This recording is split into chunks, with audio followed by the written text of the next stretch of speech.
Et salut à tous et bienvenue sur la chaîne Reflex ISO. Alors je me présente, moi c'est Aurélien, je suis vidéaste et photographe professionnel. Pour information, cette chaîne est dédiée principalement à la vidéo, on va parler très peu de photographie. Alors le sujet qui nous intéresse aujourd'hui, ça va être le PC, l'écran, clavier, souris, le son, enfin tout ce qu'il nous faut pour pouvoir travailler le montage chez nous ou en bureau. Enfin bref, on en parle tout de suite.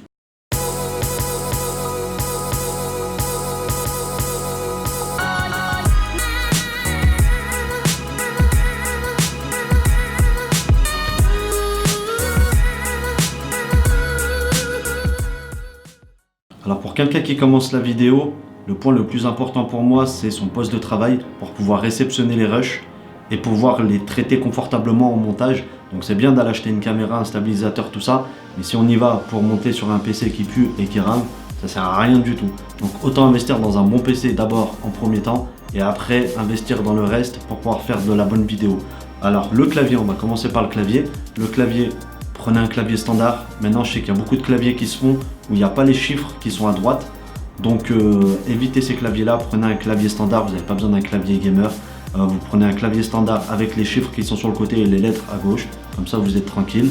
Au niveau de la souris, il y a les souris gamer, ça peut être intéressant parce qu'ils ont rajouté des boutons sur certaines surfaces et du coup ça peut être intéressant parce qu'on peut faire des raccourcis clavier, donc c'est-à-dire couper certains montages, coller, etc.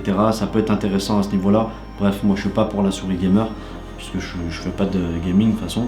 Donc moi j'ai opté pour une souris standard, mais j'ai pris une souris verticale. Donc une souris verticale c'est quoi?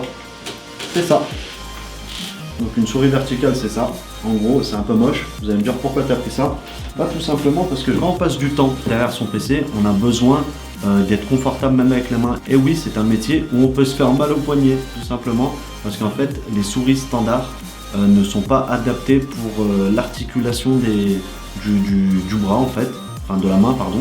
Donc ils sont pas adaptés et au bout d'un moment, on peut avoir des crampes ou des douleurs au niveau du bras à long terme. Donc c'est pour ça que j'investis là-dessus, parce que moi, je veux être confortable et la santé avant tout. Je veux pas avoir une histoire de mal aux mains pour faire un montage parce que sinon ça va être compliqué. Donc c'est pour ça que j'ai opté là-dessus et croyez-moi, c'est vraiment rapide à prendre en main. J'ai dû mettre 30 minutes à la prendre en main. Au début c'était un petit peu galère les 30 premières minutes, mais après ça allait super bien. Ensuite, le deuxième point que je voulais établir, c'est l'écran. Donc l'écran, il y a 4 points qui sont très importants. Donc déjà la résolution. Donc je pense que si vous allez acheter un appareil pour filmer, le minimum requis bien sûr ça va être l'HD, donc le 1920 par 1080.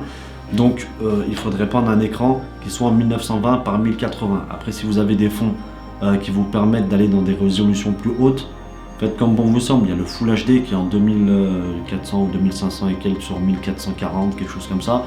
Et il y a le 4K, donc qui est encore mieux. Donc après selon quel matériel vous allez utiliser, quels sont vos besoins par rapport à ça. Donc ça c'est important. Ensuite il y a la taille de l'écran. Donc la taille de l'écran, pour moi, le minimum requis pour pouvoir travailler, c'est du 23-24 pouces. Au moins, là, on est à peu près confortable. Comme vous voyez, moi, l'écran derrière moi, c'est un 32 pouces. Après, c'est un choix personnel puisque j'aime bien voir tout en détail. Avoir un plus gros écran pour travailler, on est plus confortable encore une fois. Donc, la taille de l'écran, tout dépend ce que vous voulez prendre. Je vous invite à vous renseigner là-dessus.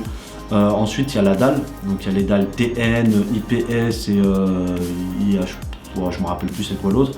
Je vais pas épiloguer là-dessus, je vais pas faire de grands discours là-dessus. Je connais pas grand-chose, je sais juste que le meilleur pour faire du montage vidéo c'est l'IPS, donc je vous conseille de prendre une dalle IPS. En fait, je vous donne toutes les informations par rapport au matériel, comme ça le jour où vous irez acheter par exemple votre écran, au moins vous aurez toutes les caractéristiques qui sont indispensables pour du montage vidéo. Ensuite, on va parler du son. Donc le son c'est quelque chose à ne pas négliger, le son de votre PC. Donc ou soit vous travaillez sur casque, ou soit on va travailler sur un 2.1, un Logitech, enfin deux petites enceintes avec un boomer ou un truc. Mais il faut travailler avec du son tout simplement. Pourquoi? Parce que quand vous allez faire un montage, vous allez incorporer des bruitages, peut-être des voix off, de la musique. Ça peut paraître bête ce que je vous dis, mais je vous conseille quand même d'investir dans un 2.1 ou un casque. Allez pas vous casser la tête à prendre une marque Bose, AKG, je sais pas quoi, JBL. Cassez pas la tête à prendre ça, vous prenez un casque normal, c'est juste pour pouvoir écouter le son et pouvoir faire ces modifications, coller le son avec la vidéo, tout ça. Donc voilà, en tout cas ça c'est important. Alors il y a 4 points super importants pour l'achat de votre PC. Le premier ça va être le processeur. Donc chez les processeurs il y a deux marques, il y a Intel et AMD. Je Je ne vais pas vous dire que je suis un anti-Intel, pas du tout. Et ce que je vous dis, c'est mes choix personnels. Mais moi, je vais préférer AMD tout simplement parce que AMD en fait propose des processeurs multicore et c'est ce qu'on cherche dans le montage vidéo. Et en plus de ça, niveau gamme de prix, ils sont largement moins chers que les Intel. En tout cas, AMD est une marque que je préfère pour le montage vidéo. Ensuite, il y a la RAM. Donc la RAM, je vous conseille de prendre minimum 16 Go. Et plus la fréquence va être haute, plus vous serez confortable pour travailler au niveau de la RAM. Ensuite, il y a les disques durs. Donc si vous avez les moyens, travaillez sur que du SSD. Prenez un SSD de 2, 4 Tera, je sais pas, comme vous voulez. Si vous avez vraiment le budget, mais ça coûte très cher. Ou sinon, prenez un petit SSD de 128 ou 256 plutôt, pour pouvoir mettre votre système d'exploitation dessus. Donc c'est-à-dire que quand vous allez allumer votre PC, il va démarrer beaucoup plus rapidement que si votre système d'exploitation était installé sur un disque dur standard.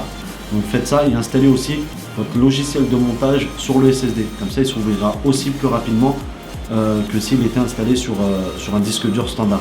Ensuite, vu que vous avez votre SSD avec votre système d'exploitation et votre logiciel de montage installé dessus, je vous conseille de prendre un disque dur standard de style Barracuda, au minimum un 2 Tera à 7200 tours minute, comme ça vous êtes à peu près tranquille, ça vaut pas très cher, donc ça va être très agréable de travailler comme ça. Moi c'est ce que je fais, en tout cas je suis sur un SSD pour les logiciels et un disque dur standard pour pour tout ce qui est rush, dépose de rush, tout ça, stocker mes rushs. Alors ensuite, la carte graphique, quelle est son importance pour le montage vidéo? Alors c'est tout simple. La carte graphique a 2 points importants pour le montage vidéo. Déjà la première, ça va être la résolution. Moi je peux faire du 4K et du Full HD avec ma 1050 et ça suffit largement. Donc je vous conseille une 1050. Voilà, parce que moi je l'ai et je sais que ça marche très bien.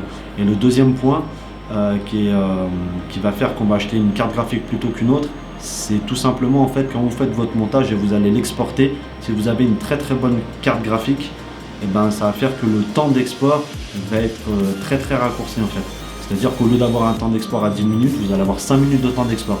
Et si c'est pour mettre 800 € dans une carte graphique juste pour gagner un peu de temps sur le temps d'export, je trouve pas ça terrible comme idée quand même. Donc je vous conseille de prendre une carte graphique comme la mienne et passer 5 minutes de plus à l'export, plutôt que mettre 600 €, 650 €, 700 € de plus dans une carte graphique pour rien, puisqu'au final vous faites même pas de gaming et vous faites simplement du montage vidéo, donc vous n'avez pas besoin d'un truc de fou. Donc voilà, ça c'est vraiment les 4 points positifs à connaître pour acheter un PC. Et si vous n'avez pas de PC, je vous conseille d'aller voir un vendeur avec ces 4 points en lui exposant et lui dire voilà, moi je cherche ça en processeur, ça en carte RAM, ça en carte graphique et ça en disque dur. Comme ça, lui, il pourra vous guider vers un PC qui est complètement adéquat avec votre façon de travailler. En tout cas, c'est tout pour moi. J'espère avoir répondu à pas mal de questions. Et puis, je vous souhaite une très bonne journée et je vous dis à bientôt pour une prochaine vidéo. Allez, ciao!